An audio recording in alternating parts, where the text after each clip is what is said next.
मंत्री संजय निषाद आज कानपुर एक निजी कार्यक्रम में पहुंचे थे। इसके साथ ही उन्होंने निषाद पार्टी के कुछ लोगों से मुलाकात भी की थी। इसी दौरान मंच पर वो उनकी पत्नी भी उनके साथ में मौजूद थी।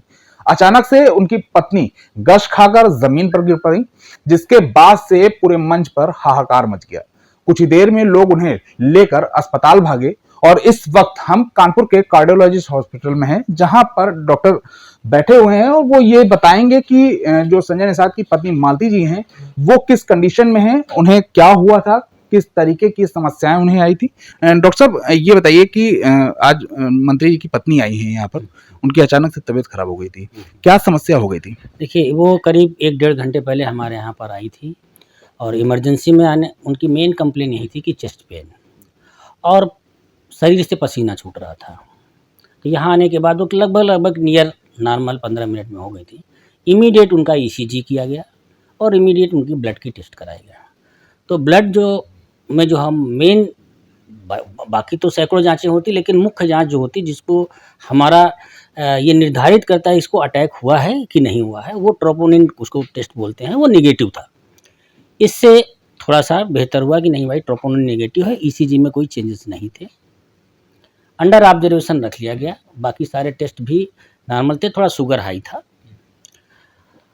उसके बाद ये काफ़ी कुछ रिलीफ हो गई और उनको हम लोगों ने सीसीयू बेड नंबर 1 में शिफ्ट कर लिया। फिर यहाँ पर तब तक 40-45 मिनट हो चुका था, दोबारा ड्रॉप टेस्ट किया गया और वो भी नेगेटिव है।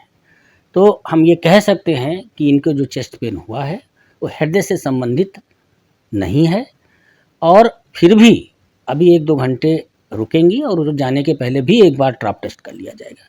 नाउ शी इज़ कंफर्टेबल और फिट है। ऐसा कुछ नहीं है कि ईसीजी में कोई चेंजेज हों या उनको कोई सिम्टम्स वगैरह चेस्ट पेन परसिस्ट कर रहा हो, ऐसा कुछ नहीं है। अच्छा, जिस तरीके की समस्या सामने आई थी वो पहली नजर में देखने में हार्ट की प्रॉब्लम लग रही थी, लेकिन अब सभी टेस्ट पूरे हो चुके हैं, हार्ट की समस्या नहीं है, तो फिर कौन सी ऐसी चीज थी जिसकी वजह से उनकी हालत ऐसी हो गई? हाँ, देखो 2 चीज़ों की जो हिस्ट्री लेने के बाद में 2 चीज़ें संभावित इसमें ज़्यादा प्रतीत हो रही हैं।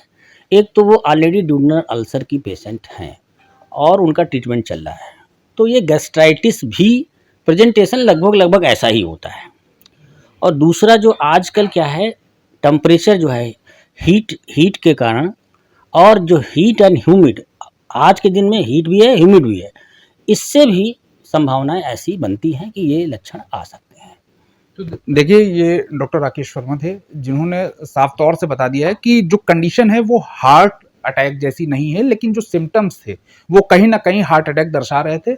जांचें पूरी कर ली गई हैं, फिलहाल अभी वो खतरे से बाहर हैं और कुछ ही देर बाद उन्हें यहाँ से डिस्चार्ज कर दिया जाएगा, जैसा कि डॉक्टर बता रहे हैं। अब देखना ये होगा कि जो और अन्य समस्याएं उन्हें थी उसके चलते इस तरीके की समस्या आई, या फिर जो डॉक्टर कह रहे हैं कि हीट इंडेक्स जो लगातार बढ़ रहा है, उमस बढ़ रही है, उसके चलते भी एक कार्यक्रम में भीड़ होने के चलते इस तरीके की समस्या हो सकती है। फिलहाल संजय निषाद भी यहीं पर हैं, उनकी पत्नी भी एडमिट है और कुछ ही देर में रिलीफ मिलने के बाद उन्हें यहां से डिस्चार्ज कर दिया जाएगा।